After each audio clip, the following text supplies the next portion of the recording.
어제는 또 우리 피장로님 가정에서 또 귀한 식사를 공개해 주셔서 너무 감사하고, 또 오늘은 또 기도해 주신 그 고장로님께서 또 귀한 그 식사 대접해 주셔서 너무 감사드립니다. 제가 이렇게 여기저기 이렇게 말씀 전했는데 이렇게 어르신들 밥을 이렇게 얻어 먹은 적은 거의 드물었거든요. 너무나 감사를 드립니다.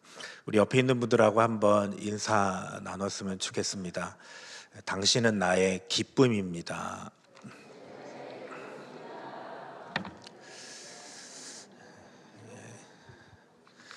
오늘 우리가 읽은 본문은 웬만한 그리스도인들이라면 다 아는 아주 친숙한 본문입니다. 이 본문이 우리에게 중요한 이유는 예수님께서 우리에게 주신 많은 명령 가운데 계명이라고 하는 단어를 빌어 주신 명령은 오직 이곳 한 곳뿐이기 때문입니다. 여러분, 계명 그러면 왠지 율법적인 생각이 나지 않습니까?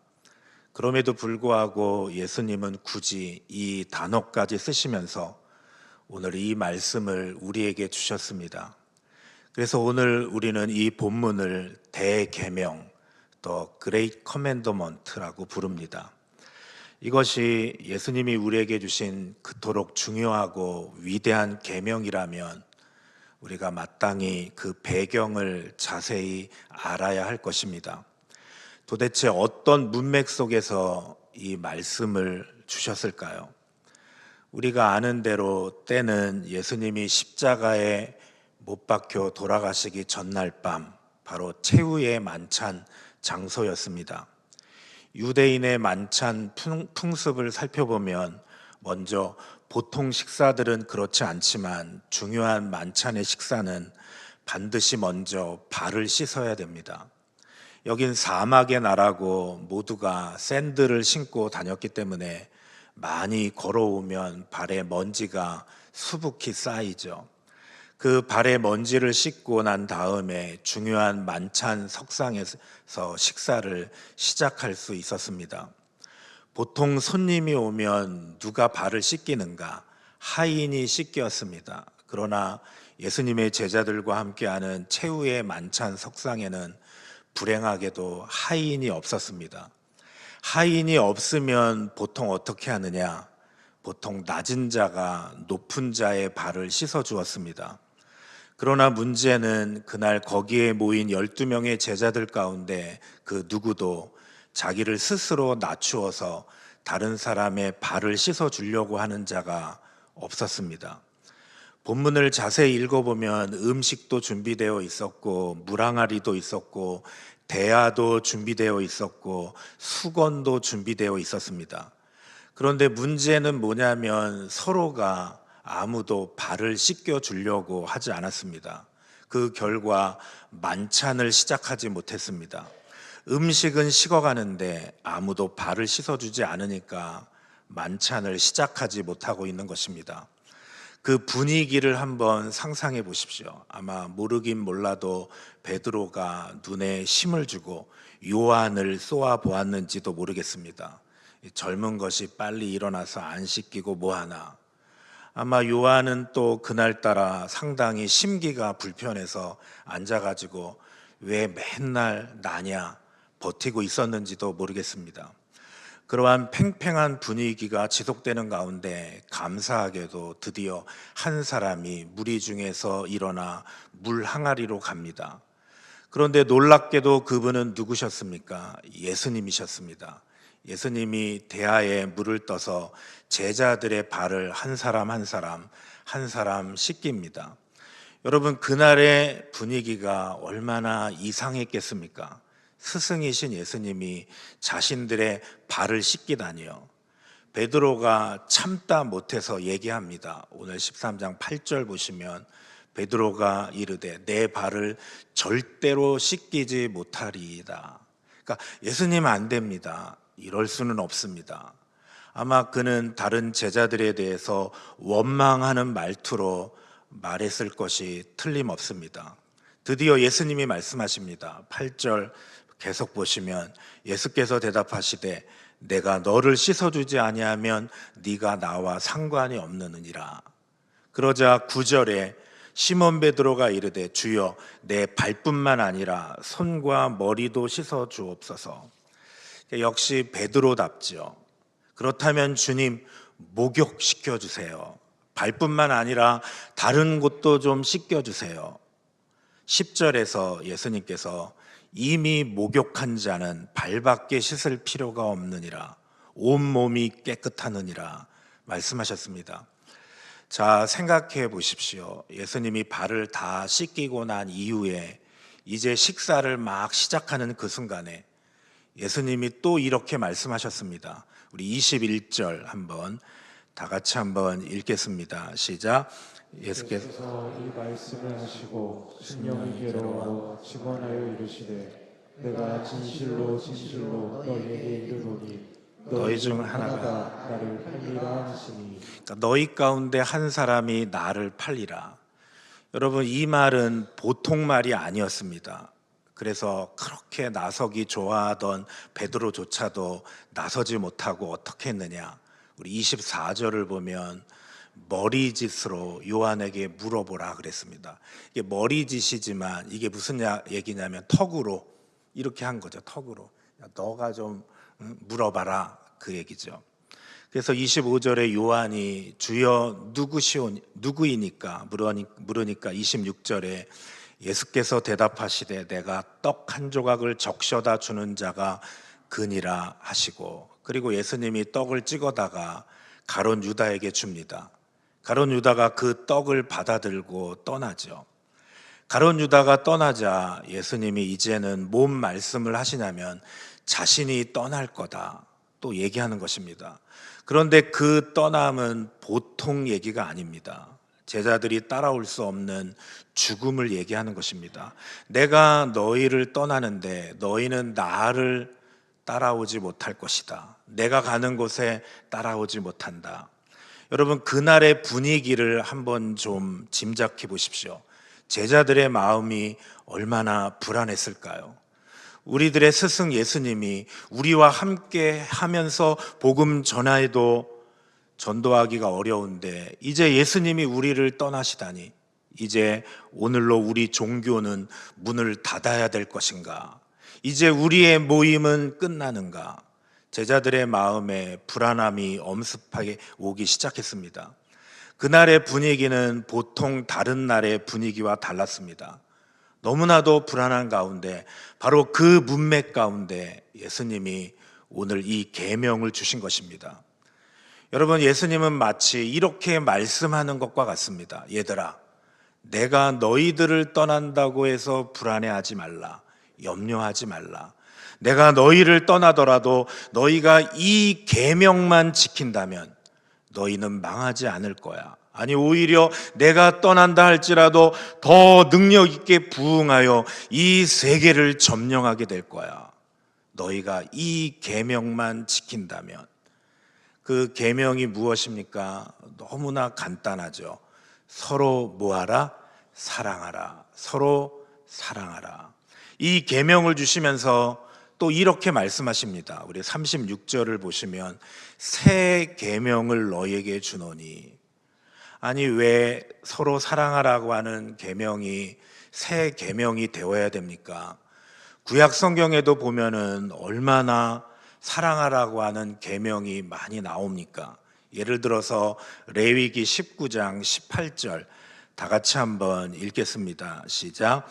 원수를 갚지 말며 동포를 원망하지 말며 내 이웃 사랑하기를 내 자신과 같이 사랑하라. 나는 여호와이니라. 그런데도 왜 예수님은 새 계명이라고 말씀하시는 것입니까? 그 이유는 오늘 이 서로 사랑하라고 하는 말씀 앞에 달려있는 수식 어구 때문입니다. 우리 34절을 다 같이 읽겠습니다. 시작. 새 계명을 너에게 주노니 서로 사랑하라. 내가 너희를 사랑한 것 같이 너희도 서로 사랑하라. 오늘 가장 중요한 단어는 가치라고 하는 단어입니다. 가치. 통념적인 사랑이 아닙니다. 우리의 마음에 있는 에로스의 사랑이 아니에요. 세상에서 가르쳐준 사랑도 아닙니다.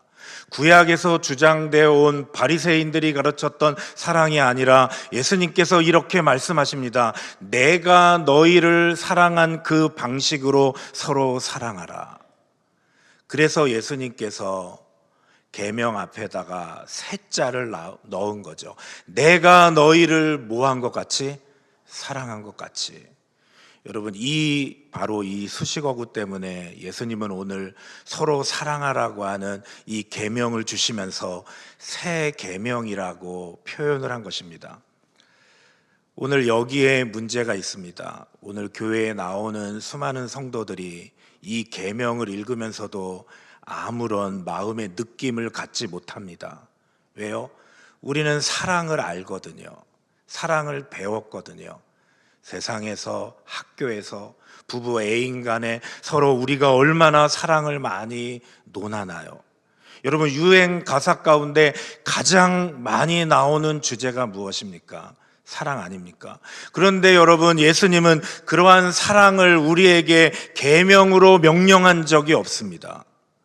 오늘날 왜 교회가 힘을 잃었는가? 예수님이 주신 계명으로 사랑을 이해하기보다 내가 배워온 사랑으로 예수님의 명령과 성경에 나타난 사랑을 이해하기 때문입니다.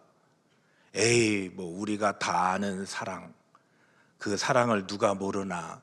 사랑 누가 말했나? 사랑은 눈물의 씨앗, 다 알잖아요. 그러나 예수님은 그러한 사랑을 우리에게 계명으로 주신 일이 없습니다. 분명히 말씀하십니다. 새 계명을 너희에게 주노니. 과거에 너희가 알았던 그런 사랑이 아니야. 너희가 율법 바리새인들에게 배워온 그런 사랑이 아니야. 세상에서 배워온 그런 사랑이 아니야. 학교에서 배운 사랑이 아니야. 새 계명을 너희에게 주노니. 그러면서 말씀하시죠. 내가 너희를 사랑한 것 같이 너희도 서로 사랑하라. 그 계명, 그 사랑은 어떤 사랑입니까? 오늘 저는 짧은 시간에 한번 복음서 전체를 간단하게 흩겠습니다. 우리가 복음서를 읽어보면 예수님이 사랑한 그 사랑이 거대한 산맥과 같이 특징이 나타나죠. 저는 그 산맥만을 오늘 잠시 터치하길 원합니다. 예수님이 우리를 사랑한 그 사랑, 내가 너희를 사랑한 것 같이 너희도 서로 사랑하라고 주신 그 명령의 사랑은 어떤 사랑입니까? 첫 번째는 자격과 신분을 초월한 사랑을 하셨습니다. 한번 따라합시다. 자격과 신분을 초월한 사랑. 여러분, 이 말씀을 가슴에 잘 받아두십시오. 이게 예수님의 사랑입니다.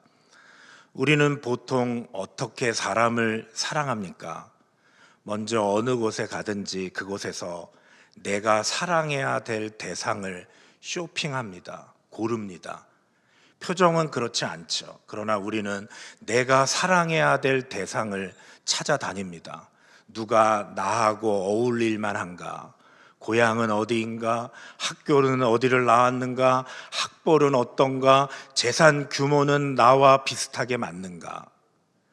특별히 우리나라 사람들은 독특한 면들이 있죠. 사람을 만날 때 뭔가 연줄이 닿아야 교회 안에서도 서로 사랑합니다.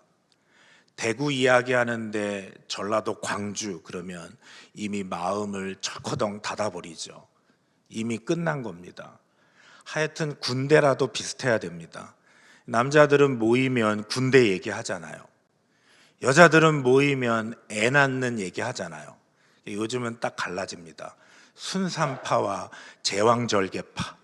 아이고 이 집사도 배째 써, 나도 배째했는데. 그러면 또 찰떡궁합이 되는 거죠. 하여튼 무슨 연줄이라도 닿아야 됩니다.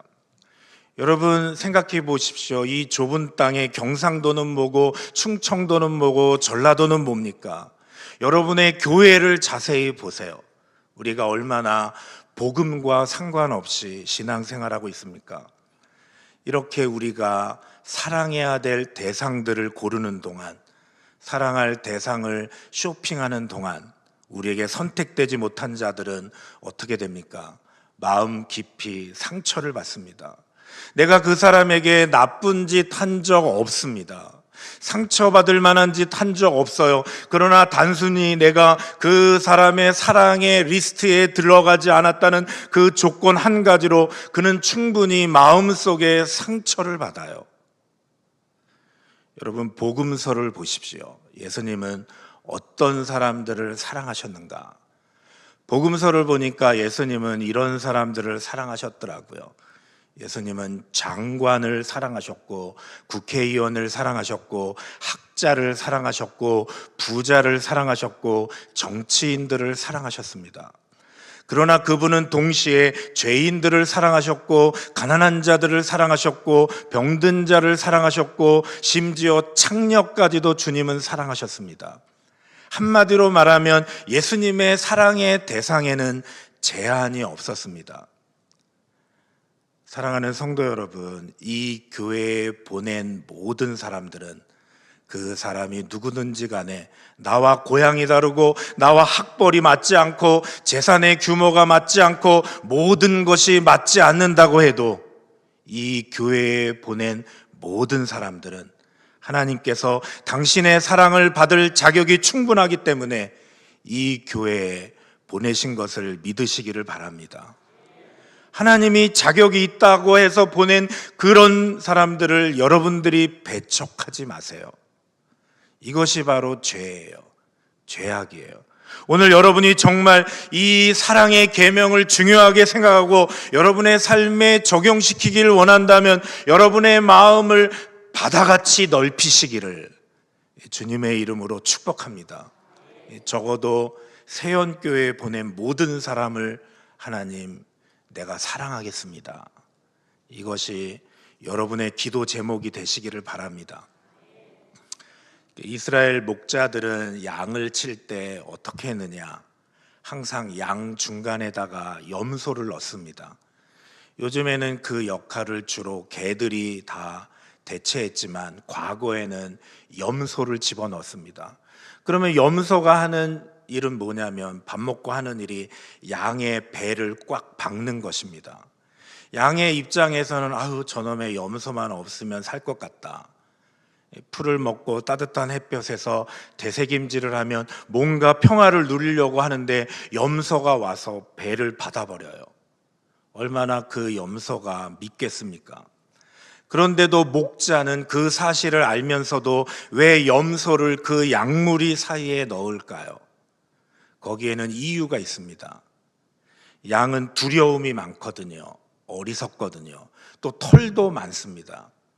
그런데 이스라엘 나라 기후는 더운데 겁이 많아가지고 양들은 늘 무리를 모여 있기를 좋아합니다.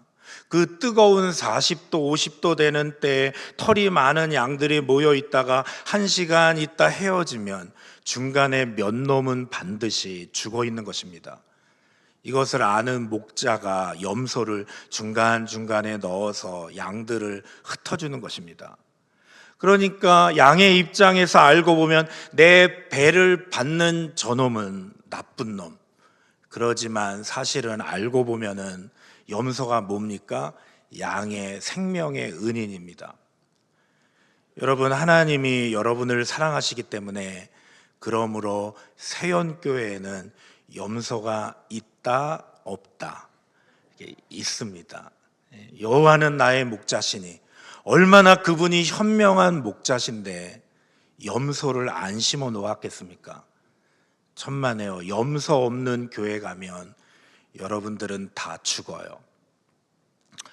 여러분이 다음 주에 교회에 나오셔서 야, 저 집사님만 없으면 살 것 같다. 그러면 다음 주에 그냥 그렇게 마음 먹지 마시고 찾아가셔서 90도로 감사 인사를 드리십시오.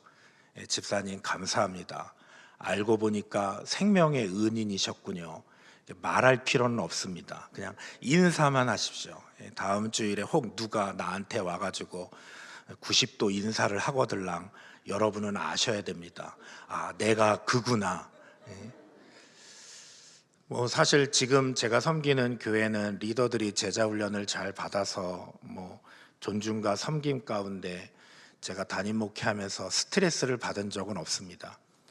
그런데 군대에서는 사람 때문에 힘들게 목회한 적이 있었습니다. 대부분 참 좋은데 한 집사님 때문에 목회를 못 하겠더라고요. 염소예요, 염소. 그래서 제가 작정 기도에 들어간 거 아닙니까? 하나님 앞에 뭐라고 기도를 했냐면, 하나님, 저를 보내시든지 저 집사님을 보내든지 택일하십시오. 금식하며 기도를 했습니다. 역시 하나님께서 주의 종의 기도를 들으시더라고요. 갑자기 그 집사님이 전속을 갔습니다. 할렐루야, 너무 좋았습니다. 그런데 얼마 있다가 놀라운 일을 목격을 했습니다. 그분이 떠나고 나자 멀쩡하던 양이 염소가 되었습니다. 제가 그때부터 생각에, 염소를 떠나달라고 기도 안 해야 되겠다. 이왕 데리고 살 거 염소를 키우자. 아라비아 속담에 늘 맑은 날은 사막을 만든다, 그런 얘기가 있습니다. 여러분이 모든 세상을 다 나하고 맞는 사람만 찾아 교회를 다녀보십시오. 여러분, 그런 교회는 없을 뿐만 아니라 그런 교회가 있다면 여러분은 영적으로 죽습니다. 나와 맞지 않는 사람도 사랑하시기를 주님의 이름으로 축원합니다. 아멘. 네, 우리 옆 사람하고 한번 인사 나눕시다. 염소도 사랑하겠습니다. 예수님의 우리를 향한 사랑은 자격과 신분을 초월한 사랑입니다. 두 번째로 예수님이 우리를 사랑한 사랑은 어떤 사랑인가? 용서하고 받아주는 사랑입니다. 한번 따라 합시다. 용서하고 받아주는 사랑. 여러분, 멀리 갈 것도 없이 오늘 최후의 만찬 석상에 있는 제자들을 보십시오. 예수님은 십자가를 앞에 두고 너무너무 고민하고 있는데 그들은 최후의 만찬 석상 안에서도 서로 싸웠습니다. 뭐 가지고 싸웠나 보니까 누가 서로 높으냐, 누가 서로 잘났냐. 예수님이 이 땅에 왕으로 오실 때 누가 더 높은 자리를 차지할 것이냐, 그리고 싸우고 있었습니다. 거기다가 수제자라고 하는 베드로는 자기를 3번씩이나 모른다고 부인하고 배신했고, 모든 제자들은 체포대가 도착하자마자 다 도망가고 말았습니다. 그러나 여러분, 복음서를 보십시오. 예수님은 그들을 사랑하셨어요. 예수님은 그렇게 끊임없이 저와 여러분을 용서하셨습니다. 저는 C.S. 루이스를 개인적으로 좋아합니다. C.S. 루이스가 사랑이란 무엇인가? 라고 하는 글을 썼는데 잘 들어보십시오. 제가 띄워달라고 글도 보내드렸는데 제가 읽어드리겠습니다. 사랑하는 것은 상처받는 것이다. 누군가를 사랑해봐라. 그러면 당신은 곧 상처받게 될 것이다. 만일 상처받기를 원치 않거든 그 누구도 사랑하지 말라. 당신의 마음을 아무에게도 주지 말라. 심지어 동물에게조차도. 당신의 마음을 굳게 철장 안에 가둬라. 그리고 적당한 예의와 고상한 취미로 당신의 마음을 동요매라. 그러면 당신은 결코 상처 입지 않으리. 그러나 한 가지, 그 안에서 당신의 마음은 누구도 사랑할 수 없는 굳은 마음으로, 누구도 가까이 못할 단단한 마음으로, 그리고 누구도 치료하지 못할 치료 불능의 마음으로 점차 변화될 것이다. 참, C.S. 루이스는 우리의 정곡을 찌릅니다. 여러분, 사랑하기를 원하십니까? 그렇다면 상처받을 준비를 하십시오. 성경은 사랑을 그렇게 가르칩니다. 사랑이란 무엇이냐? 상처받는 것이라고요. 예수님은 평생 자기가 사랑하는 제자들로부터 상처받으시면서 사셨습니다. 아마 여기도 구역 모임이나 여전도회, 남전도회 모임이 있을 거라고 생각합니다. 여러분, 교회 생활을 간단하고 편안하게 하는 방법이 있습니다. 주일날 예배만 드리고 왔다 갔다 하는 거죠. 다른 모든 모임과 봉사에 들어가지 않는 것입니다. 그러나 여러분, 이미 C.S. 루이스는 예견했습니다. 여러분이 그렇게 예배만 왔다 갔다 하는 한 여러분의 신앙은 자라지도 않을 뿐더러 여러분의 마음은 단단한 마음으로, 누구도 치료할 수 없는 치료불능의 마음으로 점차 변화될 것이라고. 하나님은 교회를 그렇게 만드신 적이 없습니다. 그래서 하나님은 가정을 만드시고 이 땅에 교회를 만드셨습니다. 같이 부대끼면서 살라고. 여러분, 교회 안에 들어가면 저도 압니다. 상처받아야 돼요. 그래서 왜 부모가 자식들보다 더 상처를 받습니까? 이유는 하나입니다. 자식이 부모를 사랑하는 것보다 부모가 자식을 더 많이 사랑하기 때문이죠. 결론은 간단합니다. 사랑은 무엇인가? 상처받는 것이다. 한번 따라합시다. 사랑이란 상처받는 것이다. 이것이 예수님께서 우리에게 가르쳐 주신 사랑입니다. 말이 아닌 행동으로 가르친 사랑이에요. 주님은 평생 동안 상처받으시면서 사셨어요. 그가 도와주었던 많은 사람들로부터, 그의 형제와 가족으로부터, 그리고 그렇게 사랑했던 제자들로부터. 그럼에도 불구하고 예수님은 한 번도 그들을 향한 사랑을 포기하신 적이 없어요. 그리고 마지막 십자가 상에서도 그를 해하는 자들을 향하여 이렇게 하나님 앞에 부탁드립니다. 아버지여, 저희들의 죄를 사하여 주옵소서. 이것이 주님이 우리에게 명령하고 부탁한 사랑입니다. 내가 너희를 사랑한 그 사랑으로 몇 번 상처받았다고 거북이처럼 확 움켜드는 것이 아니라 끝까지 용서하고 상처받으면서도 사랑하고 끝까지 품는 사랑.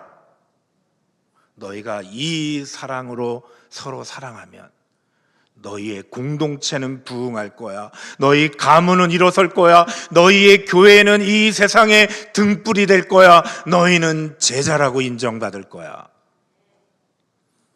마지막 세 번째로 예수님이 우리를 사랑한 사랑을 복음서는 이렇게 그리고 있습니다.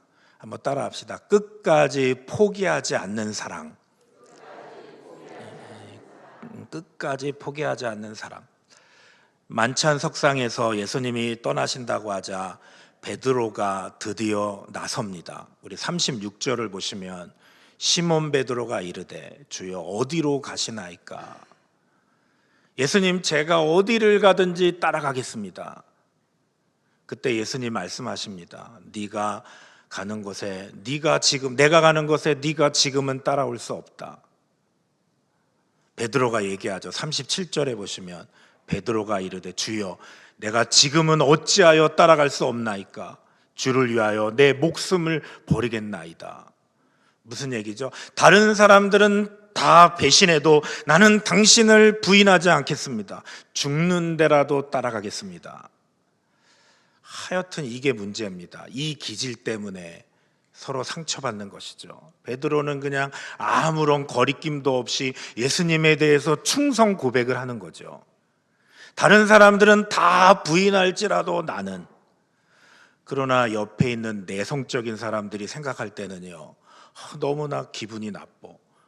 저놈은 말을 해도 꼭 저렇게. 아니 그러면 자기만 안 부인하면 우리는 다 부인한다는 거야. 베드로는 전혀 그런 의식도 없었습니다. 베드로 같은 사람은요, 상처도 잘 안 받아요. 그리고 나서 항상 그렇게 얘기하죠. 나는 뒤끝은 없다고. 예수님 말씀하십니다. 38절 다 같이 읽습니다. 시작. 예수께서 대답하시되 내가 나를 위하여 내 목숨을 버리겠느냐? 내가 진실로 내게 이르노니 닭 울기 전에 내가 3번 나를 부인하리라. 예수님이 예언하신 대로 닭이 울고, 요한복음을 잘 읽어보면 세 번째 부인하자 닭이 울고 예수님이 나오시다가 베드로를 쳐다보시고 베드로의 눈과 예수님의 눈이 마주칩니다. 저는 제가 화가라면 꼭 그 두 눈을 그려보고 싶어요. 예수님의 눈과 베드로의 그 놀란 눈. 그것이 우리의 눈이 아닌가요?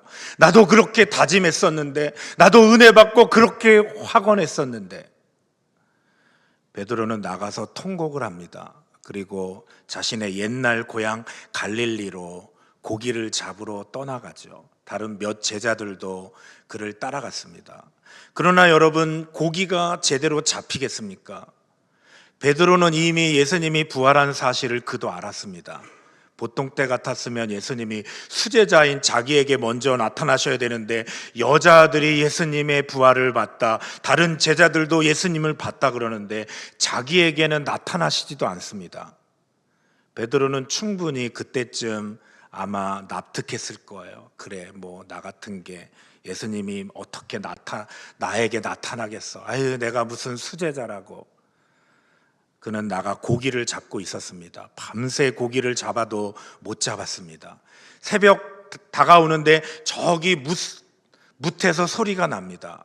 요한복음 21장 5절을 보면 예수께서 이르시되 얘들아 너희에게 고기가 있느냐? 대답하되 없나이다. 뭇에서 저 갈릴리 바다에서 너희가 고기가 있느냐? 그러니까 없습니다. 6절을 보시면 오른편에 그물을 던져라. 던졌더니 찢어지게 고기가 잡혔죠. 7절 다 같이 읽습니다. 시작. 예수께서 사랑하시는 그 제자가 베드로에게 주님이시라 하니 시몬 베드로가 벗고 있다가 주님이라 하는 말을 듣고 겉옷을 두른 후에 바다로 뛰어내리더라. 이 본문 보면 머리 좋은 요한이 옛날에 한 사건을 떠올리면서 베드로에게 주님이시다, 그 소리를 듣자마자 베드로가 어떻게 했습니까? 저는 이 본문 묵상하다가 웃었어요. 다른 제자들은 배가 너무 크고 고기가 많아가지고 작은 배를 갈아타고 도착을 했는데, 베드로는 성질답게 그 시간을 참지도 못하고 그대로 다이빙을 해가지고 자유형을 한 거죠. 여러분 상상해 보세요. 그 추운 새벽, 겉옷을 거칠고 물이 뚝뚝 떨어지는 베드로, 예수님이 그 앞에 서 계십니다. 도착해 보니까 예수님께서 뭘 피워놨습니까? 9절을 보시면 숯불을 피워놨죠. 여러분 베드로가 얼마나 추웠겠습니까? 저는 그때쯤 베드로가 숯불 알레르기가 생겼을 거라고 생각합니다. 왜요? 베드로가 다 못 쬐다가 부인한 거죠. 숯불 쬐다가, 숯불만 보면 그날 사건이 생각이 날 거 아니에요. 그걸 다 아시는 주님이 일부러 숯불을 피워 놓으셨습니다.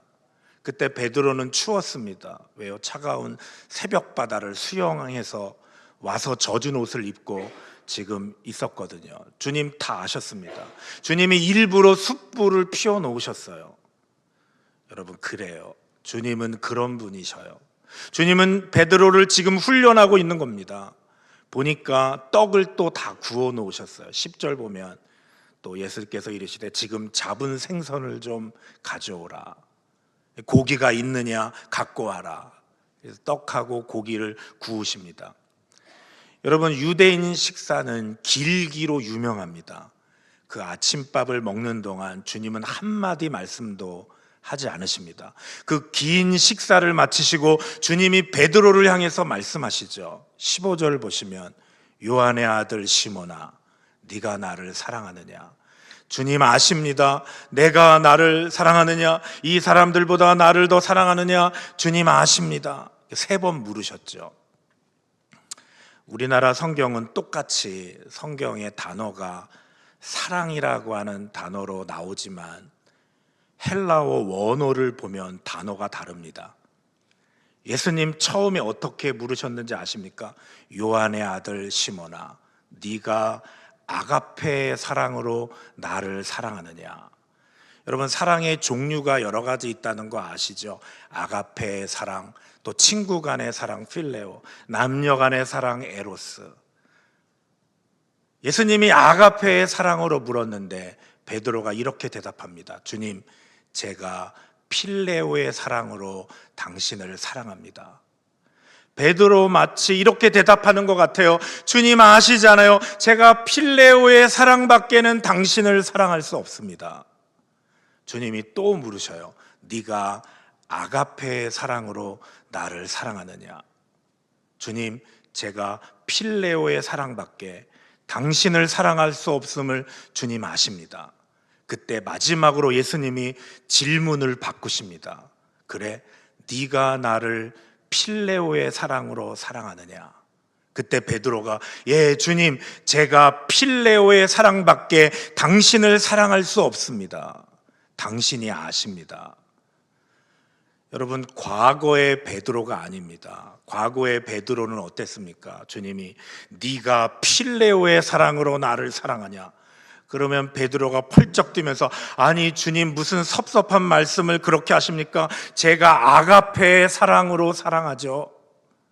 베드로가 바뀌었습니다. 나는 못합니다. 그런데 요한복음 21장을 보면 놀라운 사건이 있습니다. 주님은 못할 것을 알고 못한다고 하는 그 제자 베드로, 자기를 3번씩이나 모른다고 부인한 그 제자를 새벽에 찾아가셔서 못합니다, 제가 주님 능력 없음을 아시지 않습니까? 자신이 없어 낙담해하던 그 제자에게 찾아가서 내 양을 치라, 내 양을 치라, 내 양을 먹여라. 주님은 지금까지 그 누구에게도 자기의 양을 부탁하신 적이 없었습니다.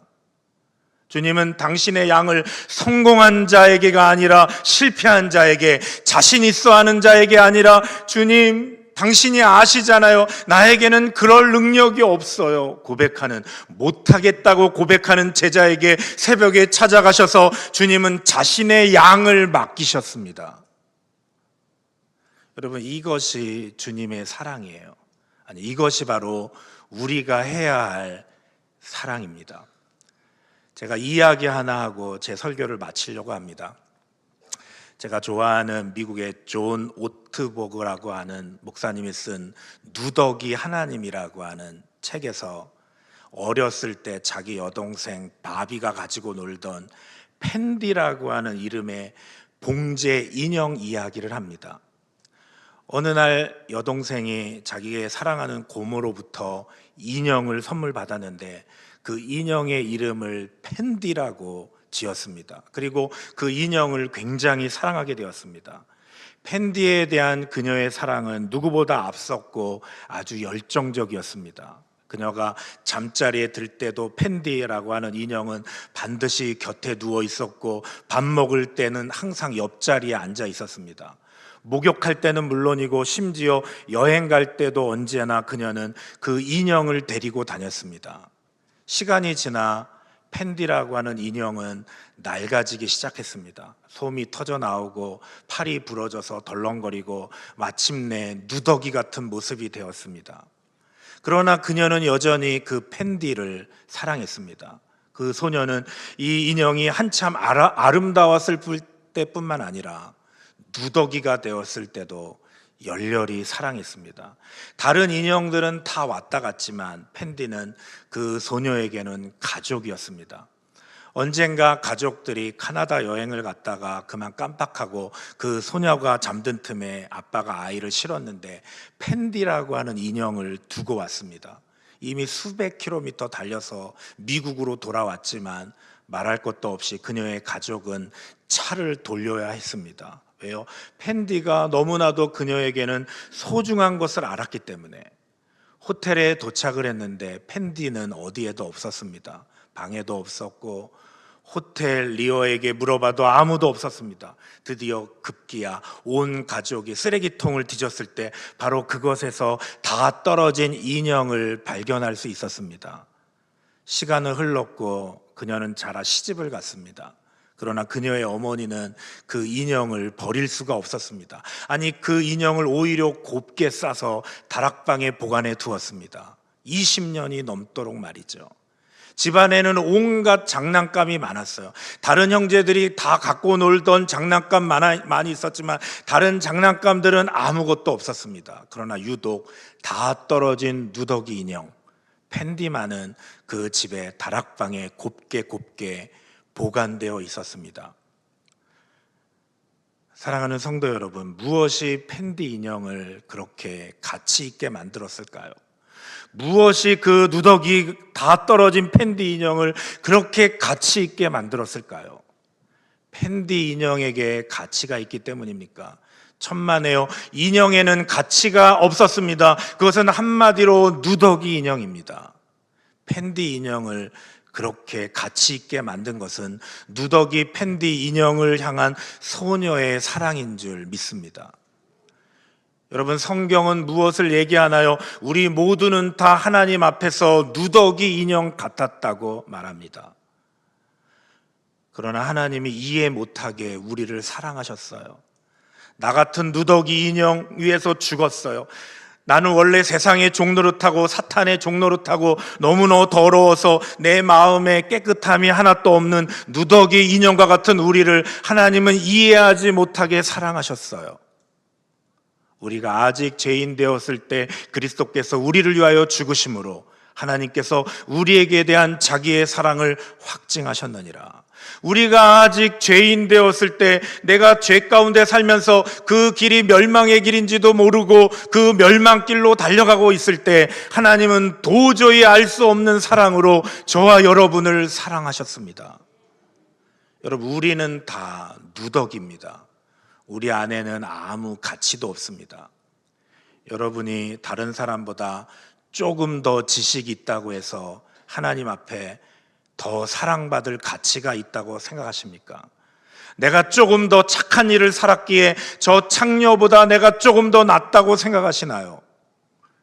여러분이 십자가를 모르는 것입니다. 여러분이 모태신앙이기 때문에, 조금 더 다른 사람보다 외모가 말쑥하기 때문에, 좋은 집안에서 자랐기 때문에 하나님이 여러분을 길가에 나뒹구는 저 사람들보다 더 사랑할 것이라고 생각하십니까? 그렇다면 여러분은 하나님의 사랑을 전혀 모르는 것입니다. 이 땅에 의인은 없습니다. 아멘. 모든 사람이 죄를 범하였음에 하나님의 영광에 이르지 못하더니, 우리에게 가치가 생긴 것은 우리 안에 가치가 있어서가 아닙니다. 내가 재물을 많이 가지고 권력을 가지고 세상에서 성공하고 외모가 잘생겼기 때문이 아닙니다. 우리가 가치 있게 된 것은 누더기 같은 우리를 향한 하나님의 사랑이 우리를 사랑하셨기 때문입니다.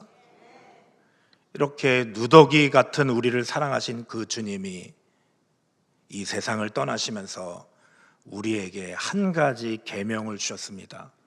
그 계명은 다름 아니라 이것입니다. 얘들아, 너희 주위에 있는 저 누더기 인형들 나의 사랑으로 좀 사랑해 주지 않겠니? 우리가 사랑해야 될 대상은 멋진 사람들이 아닙니다. 나와 같은 고향 사람들이 아니에요. 나와 기질이 맞고 취미 생활이 맞는 사람들이 아니에요. 보기만 해도 징그러울 정도의 누더기 인형들. 그러나 주님은 부탁하십니다. 얘야, 나의 누더기 인형들을 좀 사랑해다오. 그가 너의 속을 썩일지라도, 너와 맞지 않을지라도, 너와 너무 신분의 차이가 많이 나더라도 그를 좀 사랑해다오. 너희가 그 사랑으로 서로 사랑하면 세상 모든 사람들이 너희가 내 제자, 다시 말하면 나의 비전을 소유한 자로 알게 될 거야. 희망의 복음을 소유한 자를 향한 주님이 주시는 계명을 우리 서연교회, 세연교회 모든 성도들이 다 받으시기를 주님의 이름으로 축원합니다. 우리 조용히 눈을 감고 한번 주님 앞에 나아가 기도하겠습니다. 그래요. 누가 이 말씀 앞에 찔리지 않을 사람이 있겠습니까?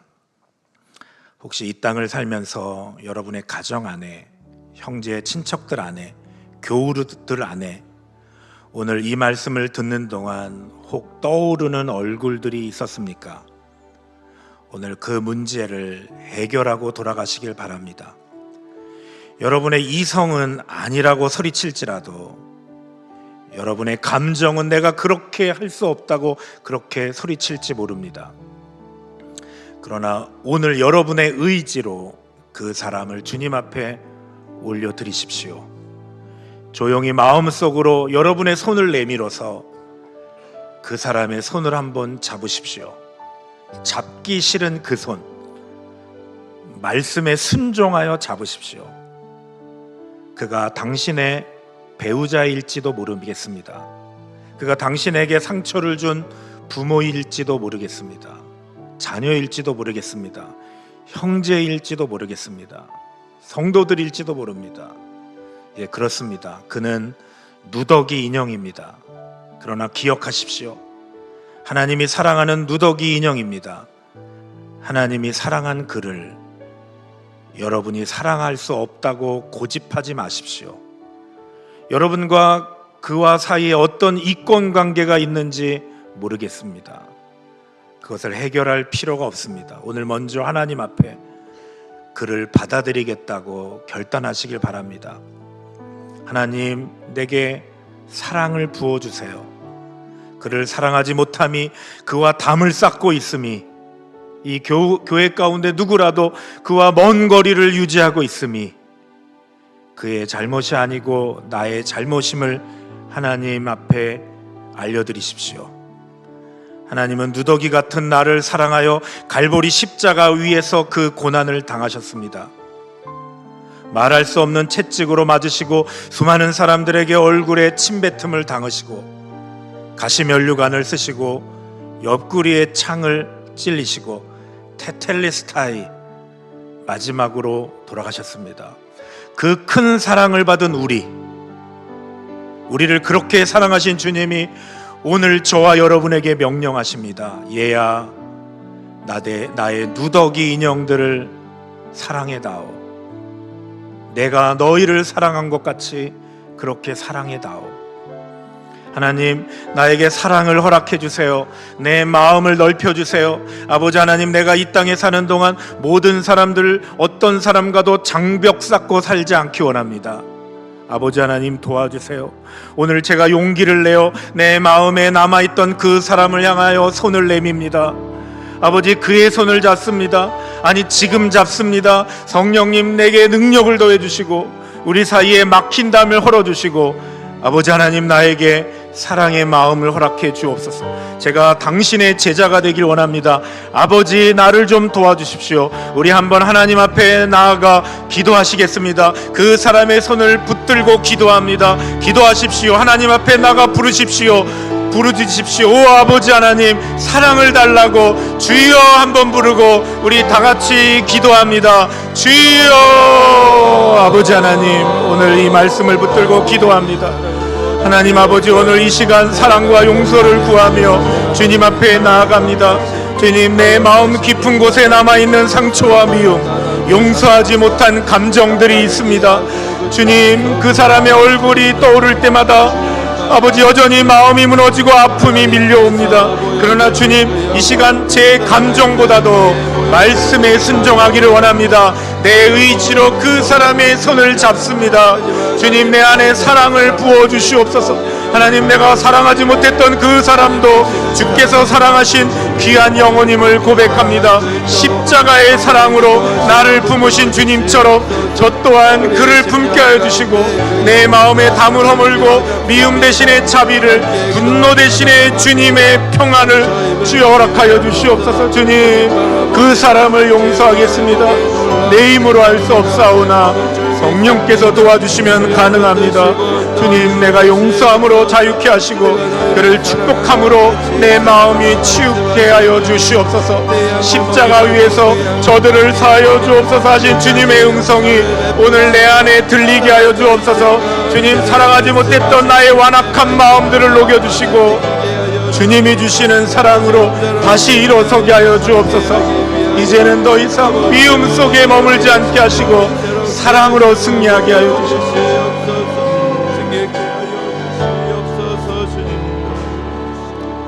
오늘 이 시간 한 가지 더 기도를 했으면 좋겠습니다. 하나님이 여러분에게 주셨던 사랑하는 자녀들, 그 자녀들을 한번 품에 안고 기도하기를 원합니다. 우리는 연약하여 때로 그토록 사랑하면서도 자녀들에게 상처를 입힙니다. 어릴 때 받은 상처로 인해 괴로워하고 있는 자녀들, 나름대로 너무나도 힘든 세대를 살아가지만 우리는 이해할 수 없는 그들을 여러분의 잣대로 평가하지 마시고 한번 품에 안아주지 않으시겠습니까? 하나님 아버지의 사랑으로 그들을 한번 축복해 주시지 않겠습니까? 우리 다 같이 이 시간 조용히 팔을 내밀어 눈을 감으신 채로 여러분의 자녀들을 가슴에 안으십시오. 이렇게 팔짱처럼 안으십시오. 어깨에 안으십시오. 그리고 하나님 앞에 나아가 당신의 품에 안은 그 자녀들을 축복하는 기도를 좀 했으면 좋겠습니다. 아버지, 내가 목숨 다할 때까지 비록 내가 상처받더라도 그를 사랑하기 원합니다. 하나님 앞에 나아가 자녀들의 이름을 부르며, 아들의 이름을 부르며, 딸의 이름을 부르며, 여러분의 자녀들의 이름을 부르며, 혹시 여러분의 자녀들이 있다면 부모들을 가슴에 안고 또는 사랑하는 부모를 향해 뜨거운 기도를 하나님 앞에 한번 드렸으면 좋겠습니다. 우리 주여 한번 하고 다 같이 자녀들을 축복하며 기도합니다. 주여. 아버지 하나님, 오늘 사랑하는 자녀들을 위해 기도합니다. 세연교회 성도들이 자신의 사랑하는 자녀들을 위해 기도합니다. 능력의 주께서 역사하여 주셔서 사랑하는 자녀들을 위해 축복 기도할 때 놀라운 역사가 이 시간 나타나기를 원합니다. 아버지 하나님, 은혜 베풀어 주시기를 원합니다.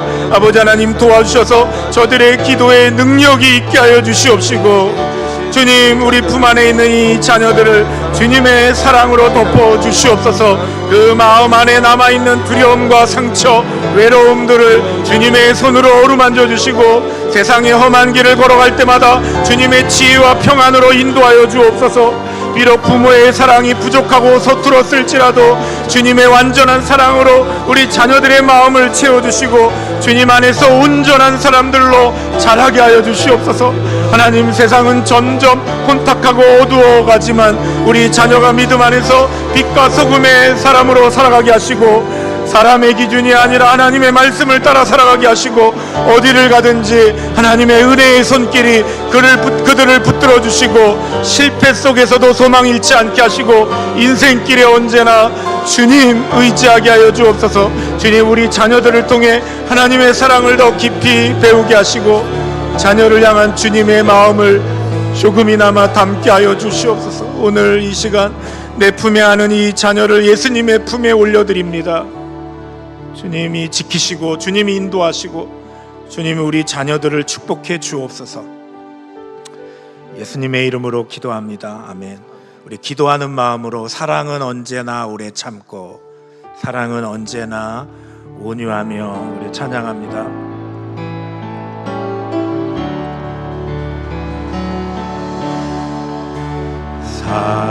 사랑은 언제나 오래 참고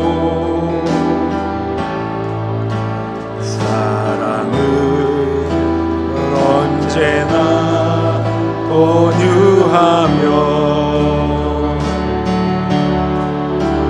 사랑은 시기하지 않으며 자랑도 교만도 아니하며 사랑은 무례히 행치 않고 사랑은 무례히 행치 않고 자기의 유익을 굳지 않고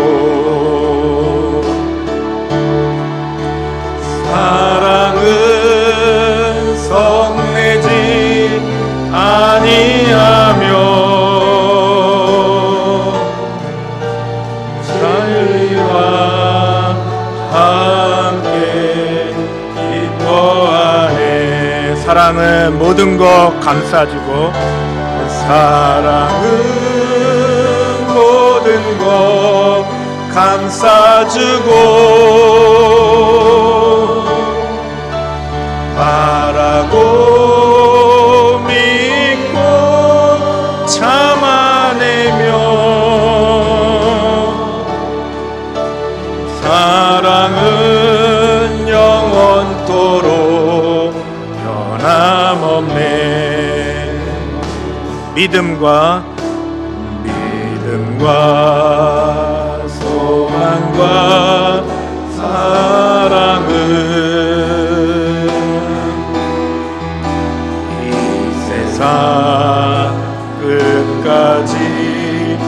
영원하며 믿음과 소망과 사랑 중에 그 중에 죄일은 사랑이라 그 중에 죄일은 사랑이라. 우리가 오늘 밤에 한 가지만 더 기도하고 싶습니다. 하나님께서 어떤 나를 사랑하셨는데, 하나님께서 나를 어떻게 사랑하셨는데 우리는 누구를 사랑해야지 하기 전에 내가 얼마나 사랑받고 있는 사람인데 우리는 아직도 사랑할 사람을 선별하고 있는 내 자신의 초라한 모습들을 가슴 아프게 여겨집니다.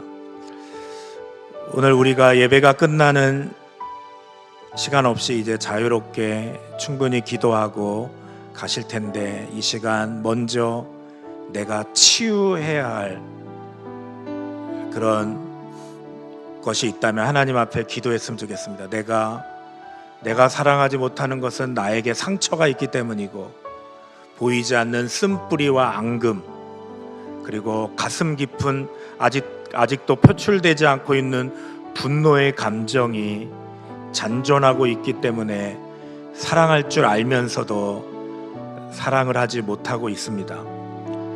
저는 오늘 하나님이 나를 얼마나 사랑하는데 나는 왜 그 사랑을 살지 못하는지 여러분의 아픈 가슴을 품고 기도하고 싶습니다.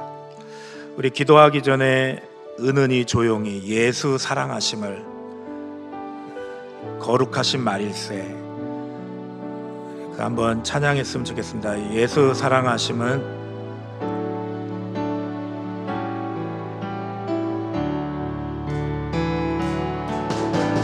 예수 사랑하심을 거룩에서 배웠네. 우리들은 약하나 예수 권세만 도다. 날 사랑하신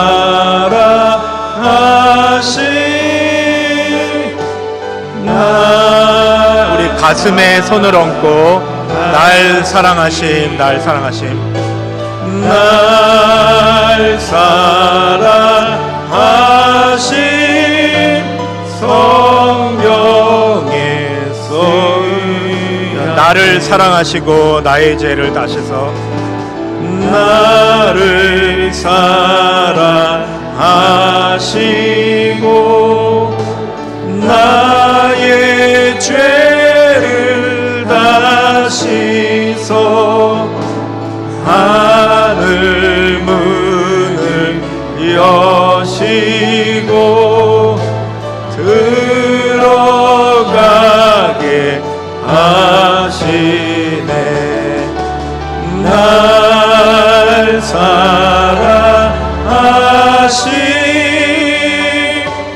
날 사랑하심,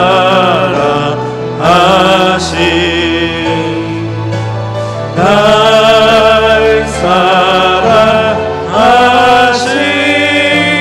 성경에 우리 반주에 맞춰서 허밍으로 날 사랑하심, 날 사랑하심.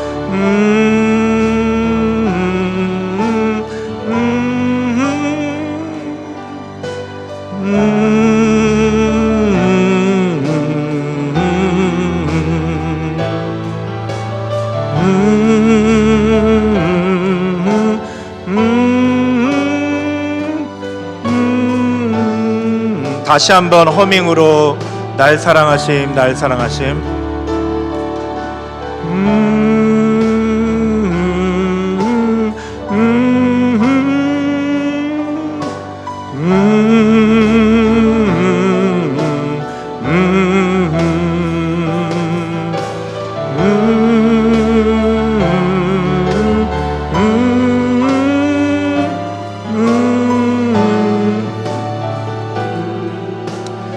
시간 성령께서 여러분의 마음을 감동하셔서 여러분 자신이 치유되길 원합니다.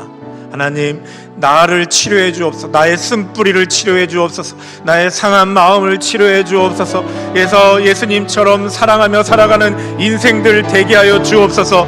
이 시간 주여 삼청한 후에 우리 다 같이 뜨겁게 기도하고 개인 기도합니다. 주여